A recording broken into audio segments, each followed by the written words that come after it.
ए, तुम दोनों में से जाया कौन है? हाँ? बोलती क्यों नहीं? कौन है जाया? क्यों री चश्मिश?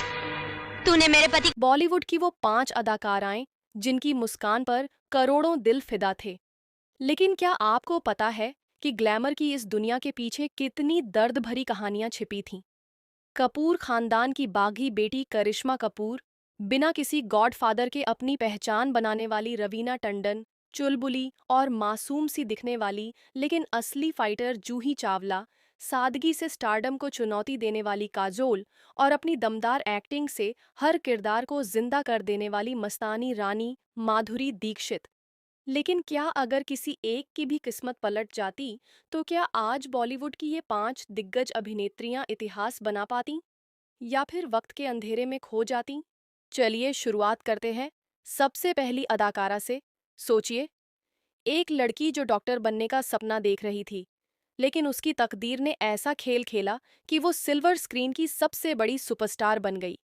एक ऐसी अदाकारा जिसकी मुस्कान पर न जाने कितने दिलों की धड़कनें तेज हो गईं। जी हाँ, बॉलीवुड की धक धक गर्ल माधुरी दीक्षित। लेकिन क्या आपको पता है कि इस चमकते सितारे की शुरुआत इतनी आसान नहीं थी?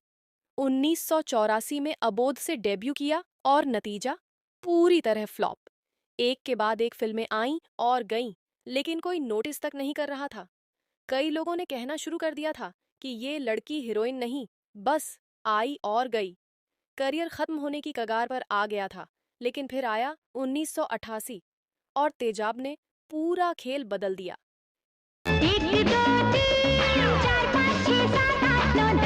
1, 2, 3 सिर्फ गाना नहीं था, ये तो बॉलीवुड के इतिहास का सबसे बड़ा धमाका था। पूरी इंडस्ट्री पर बस एक ही नाम छा गया, माधुरी दीक्षित। इसके बाद दिल,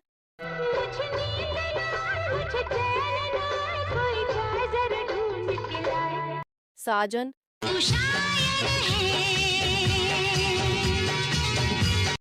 बेटा, कोयल सी तेरी बोली, खलनायक, चोली के पीछे क्या है, चोली के पीछे। जैसी सुपरहिट फिल्मों की ऐसी बौछार हुई कि माधुरी हर पोस्टर, हर अखबार, हर दिल पर छा गईं।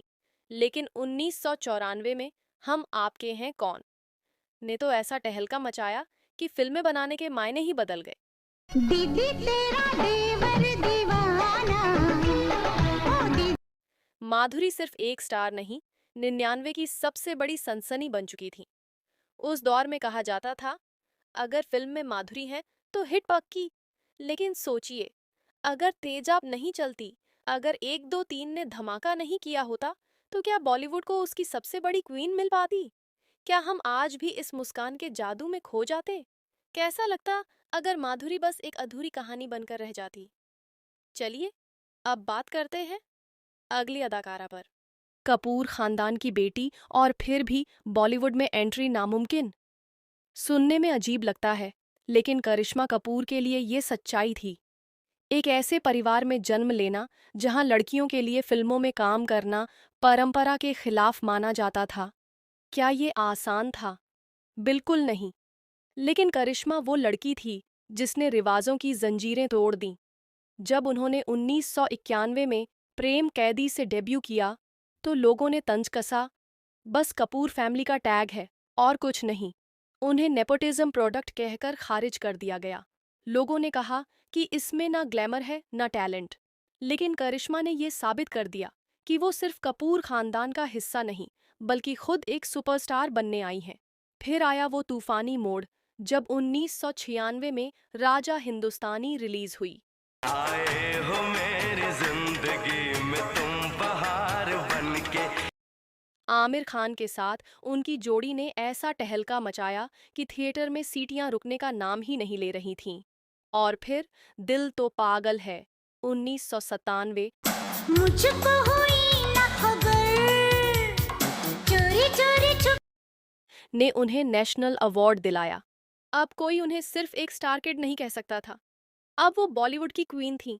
आज करिश्मा फिर से स्क्रीन पर लौट चुकी है, लेकिन सोचिए, अगर वो हार मान लेती, अगर कपूर खानदान की बंदिशें उन्हें रोक देती, तो क्या हमें एक ऐसी एक्ट्रेस मिलती जिसने अपने दम पर पूरे इंडस्ट्री को चौंका दिया? क्या सच में करिश्मा ने इतिहास रच दिया या ये सिर्फ किस्मत का खेल था? चलिए अब बात करते हैं अगली अदाकारा पर। बॉलीवुड की मस्त मस्त गर्ल जो जब पर्दे पर आती थी तो थिएटर में सीटियां गूंज उठती थीं। लेकिन क्या आपको पता है कि इस नाम को कमाने के लिए रवीना टंडन को कितनी ठोकरें खानी पड़ी? एक ऐसी लड़की जिसका फिल्मी दुनिया से कोई सीधा नाता नहीं, जिसका कोई गॉड फादर नहीं और जिसे ना किसी बड़े स्टार की सिफारिश मिली, फिर भी उसने पूरी इंडस्ट्री को अपने दम पर हिलाकर रख दिया। 1991 में फिल्म पत्थर के फूल से डेब्यू किया, लेकिन कोई ग्रैंड लॉन्च नहीं, कोई खास पहचान नहीं। लोगों ने कहा अभी नई नई आई है, ज्यादा दिन नहीं टिकेगी। लेकिन रवीना ने खुद को सिर्फ एक स्टार नहीं बल्कि फाइटर साबित किया। फिर आया 1994, जब उनकी फिल्म मोहरा ने बॉक्स ऑफिस पर ऐसा धमाका किया कि आज भी उसकी गूंज सुनाई देती है। तू चीज बड़ी है मस्त मस्त, तू चीज बड़ी है मस्त। और जब तू चीज बड़ी है मस्त मस्त गाना बजा तो पूरा देश उनका दीवाना हो गया। लेकिन क्या रवीना सिर्फ ग्लैमरस गानों की क्वीन थी? नहीं, उन्होंने उन किरदारों को चुना जहां सिर्फ खूबसूरती नहीं बल्कि दमदार एक्टिंग भी चाहिए थी। 2001 में आई फिल्म दमन, जहां उन्होंने एक ऐसी औरत का रोल किया जो घरेलू हिंसा की शिकार थी, जिसने दर्द सहा लेकिन हार नहीं मानी, और इसी फिल्म ने उन्हें नेशनल अवार्ड दिलाया। आज भी रवीना फिल्मों और वेब सीरीज में अपनी ढाक जमाए हुए हैं। लेकिन सोचिए, अगर उन्होंने हार मान ली होती, अगर उन्होंने ग्लैमर में सिमटने का फैसला कर लिया होता, तो क्या हमें बॉलीवुड की ये मस्त मस्त गर्ल एक दमदार एक्ट्रेस के रूप में देखने को मिलती, या फिर वो बस एक खूबसूरत चेहरे की भीड़ में खो जाती? चलिए अब बात करते हैं अगली अदाकारा पर।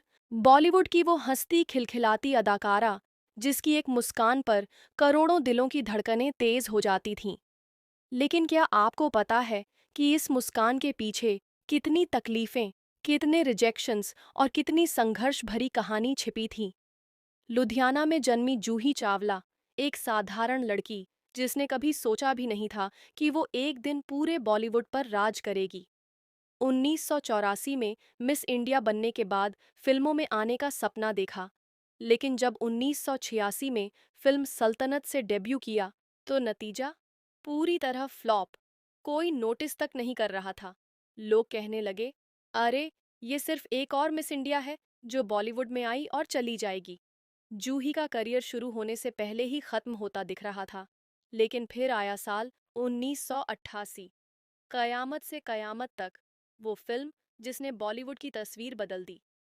ऐ मेरे हम सफर एक आमिर खान के साथ उनकी जोड़ी ने ऐसा तूफान मचाया कि जूही रातों रात नेशनल क्रश बन गई। उनकी क्यूटनेस, मासूमियत और शानदार एक्टिंग ने पूरे देश को दीवाना बना दिया। और फिर एक के बाद एक हिट फिल्में। हम हैं राही प्यार के, यूं ही कट जाएगा सफर साथ चलने से। डर, तू हाँ कर या ना कर, तू है मेरी किरण। यस बॉस, मैं कोई ऐसा गीत गाऊं कि आरज़ू जगाऊं अगर तुम। और जूही बन गई बॉलीवुड की रोमांस क्वीन। लेकिन क्या सफर यहीं खत्म हो गया? बिल्कुल नहीं। शादी के बाद जहां कई एक्ट्रेसेस पर्दे से गायब हो जाती हैं, वहीं जूही ने खुद को फिल्मों, बिजनेस, समाज सेवा और पर्यावरण संरक्षण में झोंक दिया। वो सिर्फ एक अदाकारा नहीं बल्कि एक फाइटर बनी। अब सोचिए, अगर कयामत से कयामत तक फ्लॉप हो जाती तो क्या हमें जूही चावला की ये जादुई मुस्कान देखने को मिलती? क्या वो भी उन एक्ट्रेसेस में शामिल हो जाती जो आईं और गुम हो गईं? या फिर उनकी कहानी कुछ और ही होती? क्या बॉलीवुड को उसकी चुलबुली, हंसमुख और बेमिसाल एक्ट्रेस कभी मिलती ही नहीं? चलिए अब बात करते हैं अगली अदाकारा पर। बॉलीवुड की वो अदाकारा जो बिना ग्लैमर, बिना दिखावे, सिर्फ अपनी दमदार एक्टिंग से फिल्म इंडस्ट्री पर राज करने आई थी। लेकिन क्या आपको पता है कि काजोल के लिए यह सफर बिल्कुल भी आसान नहीं था? फिल्मी परिवार से होने के बावजूद जब 1992 में बेखुदी रिलीज हुई तो किसी ने उन्हें सीरियसली नहीं लिया। लोगों ने कहा, ये लड़की हीरोइन मटेरियल ही नहीं है, न लंबी है, न गोरी, न मॉडल जैसी। बॉलीवुड की दुनिया तब तक ग्लैमरस चेहरों के आगे झुकती थी। और काजोल, वो बिल्कुल अलग थीं। लेकिन फिर 1993 में आई बाजीगर और काजोल ने अपनी मासूमियत से सबको चौंका दिया। काली आँखें, ये गोरे गोरे का। उनकी आंखों में इमोशंस का वो जादू था जो सीधे दिल तक जाता था। और फिर आया 1995 का वो साल जिसने बॉलीवुड की परिभाषा बदल दी। दिलवाले दुल्हनिया ले जाएंगे। जरा सा झूम लूं मैं, अरे नारे नारे ना, जरा सा घूम लूं मैं। अरे नारे नारे ना। मेहंदी लगा के रखना, डोली सजा के रखना, मेहंदी लगा। राज और सिमरन की प्रेम कहानी इतिहास बन गई। काजोल की सादगी और बिंदास अंदाज ने उन्हें रातों रात बॉलीवुड की रानी बना दिया।